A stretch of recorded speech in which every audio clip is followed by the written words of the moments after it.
Well, 2 Israeli hostages have been rescued as part of a raid in southern Gaza that killed more than 60 Palestinians. All right, Fox 5 Chris Welch joins us now in studio. And Chris, Israel already facing criticism for that raid. They are, Steve and Natasha. They're facing growing criticism, including from President Joe Biden. But the official White House stance of supporting Israel, that has not changed. Now, this comes as Congress makes progress on a nearly $100 billion aid package for Israel and Ukraine.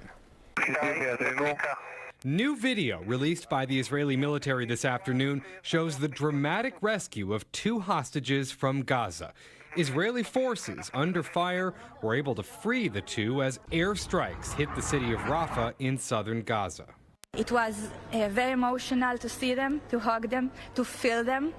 It feels almost unreal. Victory is within reach. Israeli Prime Minister Benjamin Netanyahu defending Israel's campaign in Gaza as the White House is ramping up pressure over civilian casualties, with President Biden speaking to Netanyahu yesterday.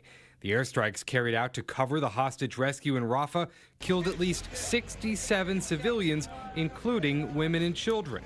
Israel believes the city of Rafah is the last remaining Hamas stronghold in Gaza. We don't believe that it's advisable to go in a major way in Rafah without a proper, executable, effective, and credible plan for the safety of the more than 1 million Palestinians that are taking refuge in Rafah. President Biden has used stronger language toward Israel, calling its Gaza response, quote, over the top.